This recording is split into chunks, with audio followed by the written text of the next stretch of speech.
Well, hey. We're going to try this one more time. And one more time only. I cannot tell you how frustrated Lisa and I have been with this trip. All things. Oh my good Lord. We are at a gas station. Gonna fuel up. And Lisa will be here in just a second. There we go.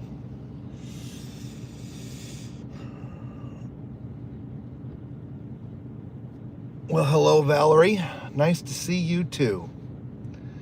We are just slightly south of Charlotte, North Carolina now. And it has been one heck of a, geez, what are we, 28 now, 28 and a half, 29 hours. We're in South Carolina now. We've gone through North Carolina, gone through Charlotte, crossed the border, and stopped for gas. Hello, Irene, Tom. Been thinking of you and Lisa. Thank you. Thank you. Yeah, we've been trying to come on. It just, we've had two other attempts since we started today. One on YouTube and one on Facebook. Both failed. And we're now in an area where we know we have good service because we've streamed here before. So we are testing YouTube to see if it's us or YouTube tonight. I'm going with YouTube. I'm going with YouTube as well. Yeah, definitely.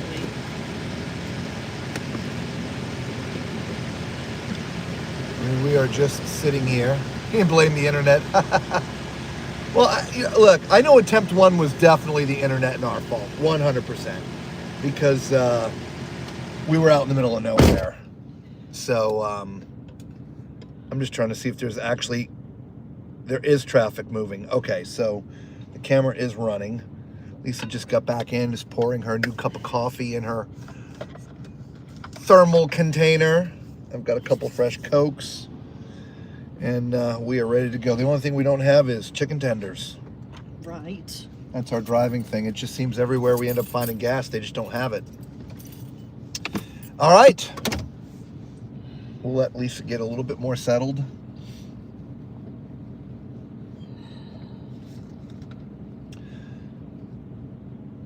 We're going to have to start a GoFundMe page. Man, I'm telling you, every time we do a drive these days, it seems, sheesh, something breaks. Yeah, we spent about $3,000 today to fix the RV. Yeah. It's three separate bills. Yeah, we'll tell you the whole story here in just a minute. I had some serious internet yesterday. I thought I was going to went away. Lisa will bring up the comments and read them all here in just a couple minutes. Okay, are you all buckled up now? I am buckled up. Okay, all right, y'all. Here we go. And I'm not sure where you left off. What was the last thing you read? Do you remember? Not really. Okay, so we've got Valerie wanted to know what state we're in. We are in South Carolina. Bev says hello. Irene says hello. Recalculation. Actually, Bev now says turn hello. right onto Galleria Boulevard and then turn right onto Anderson Road South. Tom says, oh my, I've been thinking of you and Lisa today. After 400 feet, turn right onto Anderson Road South. Little one-on-one says, blame the internet. Ha ha ha. Yep. Irene says, YouTube. Now turn right onto Anderson Road South. Bev says, coffee. Little one-on-one says, that is bright. Little one-on-one said, I had some serious internet yesterday. I thought it was going to go crazy for a sec. LOL, had to shut it all down and bring it back up one by one. Yikes. After a quarter of a mile, keep right to join the Interstate 77 south towards Columbia. He said right. Hang on, baby. Okay, go ahead. Valerie says, oh my goodness, that's a lot of money, but I'm happy you could get it fixed. Yeah, same. We're road safe again, so that's what's important. Mark Rain says, evening. Good evening, Mark. All right, so let's go over the story. So last night after attempt Interstate 77 number 4, stream attempt number 4, when it failed, we were only After about 1,000 feet, join the highway. 30 or so miles from a gas stop. So we're like, you know what? We're just going to get gas. We'll try one more time. You know, we'll try there. Because it's hard to find a place to pull over with this thing. And so that was that. We're like, okay. So we were about 14-ish Now miles. join the highway. Again, about 14 miles from the gas stop when a car pulls up next to me, flashes, rolls down his window and says, check your RV. And I look back and it was kind of leaning. So I immediately pulled over. And fortunately, there was actually a spot for me to do it, which in and itself was amazing. So the good Lord was looking over us, gave us a spot to pull over because we're on the highway. And there had not been really any shoulders or nothing. So we pulled over. I'm like, man, we got a blowout. So I get out of the truck, walk around to the back, and it wasn't a blowout. There was no tire. There was no rim.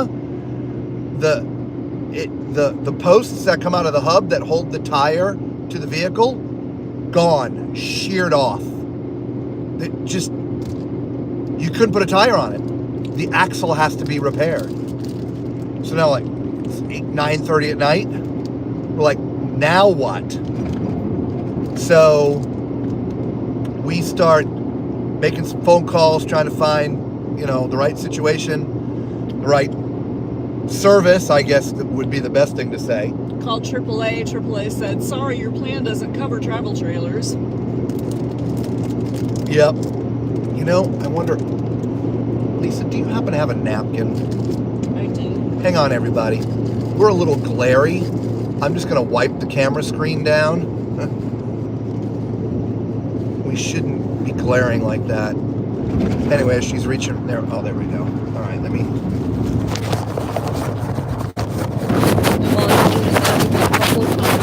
Okay. Irene says, always good time for coffee. And then she says, are you in an RV or a truck?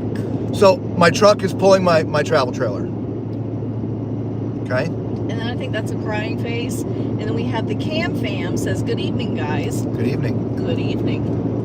So as we're making phone calls, like she said, she called AAA and they said they can't help us. There was another service we called. They said they can't help us. And right at about that time, a local police officer rolls up. He had driven by, 10 minutes prior and saw us on his way to a call. And when he circled back around, we were still there. So he stopped to help.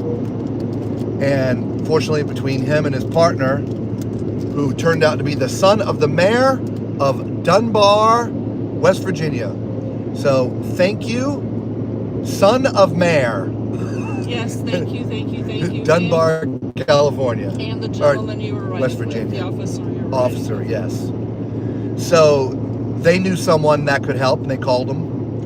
A service, right? Roadside emergency repair. And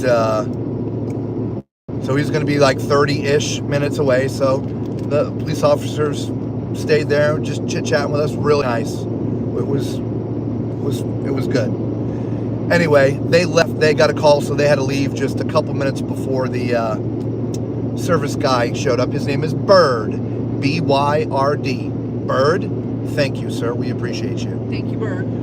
So he rolls up to confirm what the problem is, which, of course, we already told him what the problem was, but, you got to look and see. He's like, okay, obviously I don't carry that kind of part. Can't get that till morning, but we can get you off the highway. So we spent about 10 minutes stabilizing the RV enough so we could move it. And I was right at an exit. For those who drive on highways, pretty much most people, when you pull up to a highway, there's sort of a V. The left side of the V is staying on the highway. The right side of the V is part of the off-ramp. But in the middle, there's usually stripes or grass or something. That happened to be the area that I had to pull off in, was this V. So he backed his vehicle up, stopped traffic just a little bit so I could back up onto the highway and get off the road. And he got me literally just off that exit, right across the street into a little strip mall sort of parking lot. And anyway, so we then took what was left of the hub off the axle. He put it in his truck. He says, okay, I'll see you tomorrow morning around 10. You guys have a good night. And away he went. Like, great. So this is the sad part of the story. So far, we've been blessed. Well, where we were parked was in the drug area of town. And so there's homeless people walking around everywhere. There were people walking all night long, all over the place. It was probably I felt safer sitting on the side of the highway than sitting in that parking lot. And so, in the end, because of safety reasons for just the vehicle and the RV, we decided it wasn't the smartest idea to go crawl into the RV and go to sleep where no one could see us. So, we stayed in the truck, not sleeping. I know Lisa dozed off a couple times. I know I dozed off a couple times. Wasn't really sleep, but it was a little doze, because we're watching these people because they were watching us. They certainly were. I actually gave them all names. Some of it was a little entertaining, most of it not. But anyway, in the end, except for one of them, they mostly turned out to be fairly harmless. They were just in their state doing their thing, right? One guy who I affectionately called the Unabomber because he was wearing a black hoodie and glasses, looked like the Unabomber. Anyway, he was pretty aggressive. But at least with two of the other people that yeah, were there. Yeah, he stayed far enough away. Trust me, I had a tire iron. I came closer with that, got a hammer, sorry. So anyway, mind you, we haven't slept. Morning rolls around. Wendy's was right next door. We got a sausage, egg, and cheese biscuit, which between breakfast yesterday and breakfast this morning, that's all I've had to eat. Lisa hasn't had much more but some snacks and stuff, so you always do. Don't know why. All right, so Bird rolls up actually around about 9:30. So got there a little bit early, which is nice. And we put the hub on. He also had to show up with a new rim and tire because mine's gone. I mean, just gone. Nope, no one knows where it's at. I don't know where it is. Probably somewhere between exit 51 and 53, because I can't imagine we had been driving that, very long like that. Yeah, no. Because the one tire was about to pop. Because my RV, I got two axles back there.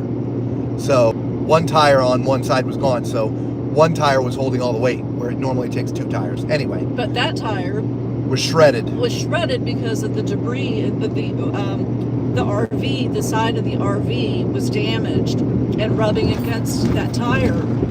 It had been shaved. Yeah, it was definitely shaved. Yeah, it was a lot thinner than it should have been. Anyway, so we put the hub on, put the I don't even want to call it the replacement tire, but the temporary tire and rim on, and we followed him up the road about 10 miles to a tire place because we needed to get two real tires. When you buy an RV tire on a rim like that, they're the absolute worst possible tire you could possibly imagine, and you're not going to travel. It's like one of those donut tires for your car. You need to replace them. Yeah, immediately. Anyway, so we pulled in, and they said the tires on the other side looked okay, but these two, the two on the passenger side that were shredded, they definitely needed to be replaced. Like, you know what? Just replace all four. Okay, great. So they put the tires on, and as they're doing that, I noticed my RV was leaning. And I also noticed on the 10-mile drive to the tire place, wasn't handling quite correctly either. So they put all four tires on, lower it down to the ground, and it was leaning, which means the suspension also got damaged. Like, oh my good Lord. So, Bird's already fixed us. I had to pay him a massive sum of money. it was another 600 plus for the tires, and now I got a suspension problem. We can't drive down the road with the RV tilted on the right side. The bottom side of the RV was almost rubbing against the top of the tires, where the other side there was about a 4-inch gap. So the suspension had flattened out because of the weight dropping. So I asked the tire guys, hey, can you do this? Like, no, we do nothing but tires. But you go back to the guy that fixed the hub for you. Like, his actual shop is like 2 blocks up the road. So off we went back to see Bird. And they had to replace both of the leaf springs on that side. But they ended up having to do it twice. So you got to take the tires off, which is why I asked the tire guys to do it, because all the tires were off. Anyway, so they take the tires off. They take one of the leaf springs off. Bird puts it in his truck. He goes off to their supplier, local supplier. They give them the replacement. They come back. They put the replacement on, put it all back together again. Now, mind you, this has been taking some hours. This doesn't happen in 3 minutes. And they lower it back down to the ground, and it was actually worse than it was before. I said, Bird, this is unacceptable. This is not right.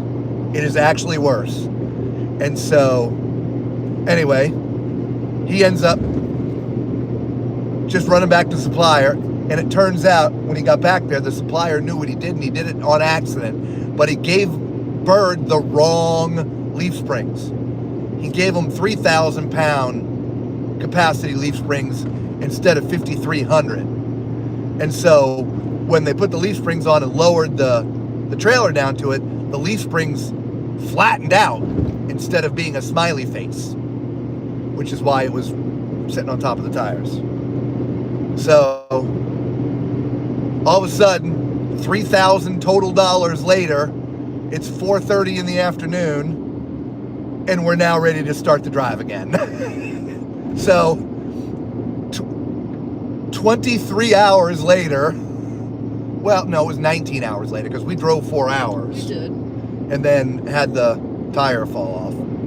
But, yep, that was it. And we tried to stream because we were going through the Blue Ridge Mountains, which were absolutely beautiful. If you didn't see it, we did get to stream for a little bit on Facebook. I believe it's up on the Facebook group. The Blue Ridge Mountains are just breathtaking. They are. West Virginia is beautiful. Beautiful drive. But anyway, so none of that worked. And we're like, you know what? I'm not pulling over. Let's just get to Charlotte. We know from Charlotte back to Florida, there's a couple of buffer areas, true buffer areas, not losing signal areas. And we'll try one more time. And so that's what we did. We just drove until we needed fuel, and which was just south of Charlotte, just into South Carolina, and we're topped off, ready for the next phase. We're halfway. We got when we started, we had 500 miles left to go. So we've driven exactly about halfway. So there you go. That is the story, and why we're $3,000 poorer. Right. That was a cruise. It was. Should have been. We're not going to be able to go on one of the cruises that we were going to do later this year. Yeah. Literally. Sadly, I think you're right. Yeah. Well, we have a bunch of comments. Yep, let's catch up. All right, EJ says hello. Hello, EJ. How you doing, buddy? Donnell says, glad you're back on the road. Yes, so are we. We got a cruise ship to get on. Right. Irene says, awesome. I'm just glad you two are safe. Yes. All in all, I'm going to bitch and moan and groan about this money for a while. Because it hurt. Trust me. It hurt, but you're 100% correct. We're safe. No major accident. And it happened in a place that I could pull over. The good Lord sent help. It was all good. Exactly. Right? Cracktown kind of sucked, but again, it's okay. Everybody, for the most part, left us alone. They did. EJ says, Night of the Zombies, LOL. Oh my gosh, dude. So we called one of the guys, or I did. I called one of the guys Jesus. He was the friendliest of them. In fact, when we first got there, he came over and asked, "Do you guys need some help?" But he didn't see Bird behind us, and he's like, "Oh, you got help." And he turned around and walked away. Yeah, he said, oh, I guess not. And he left. And he didn't say anything else to us, like, for the next 12 hours. He came close to the vehicle a couple of times, but that was just, he was kind of, like, cleaning the parking lot a little bit.